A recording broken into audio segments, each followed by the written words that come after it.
Assalamualaikum warahmatullahi wabarakatuh. Sampai paham. Ustazah, saya pengen anak saya bisa sholat tanpa disuruh. Amalan apa yang harus saya lakukan? Oke, sampai paham. Sebenarnya untuk ini semua amalannya yang pertama lakukan sholat sunat hajat ya. Sengaja aku sholat sunat hajat 2 rakaat sunnah atasku karena Allah. Sholat kayak biasa, kayak sholat subuh, yang penting Al-Fatihah dibaca. Nanti setelah salam kanan, salam kiri, banyak-banyak minta kepada Allah, terutama pengen punya anak yang soleh atau pengen anak yang seperti apa.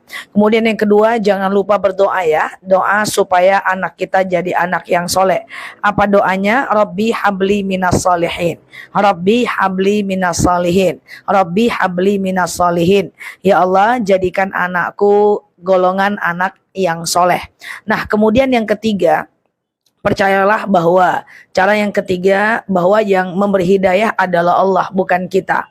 So, tugas kita cuma mengingatkan dan mendoakan. Berubah atau tidak berubahnya mereka, itu adalah urusan Allah. Kadang-kadang Allah itu memberikan hidayah pada tempat yang tidak kita duga-duga. Jangan khawatir. Karena suatu ketika bisa jadi dia lebih taat dibanding kita.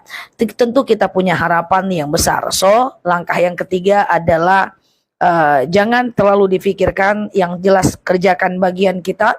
Ingat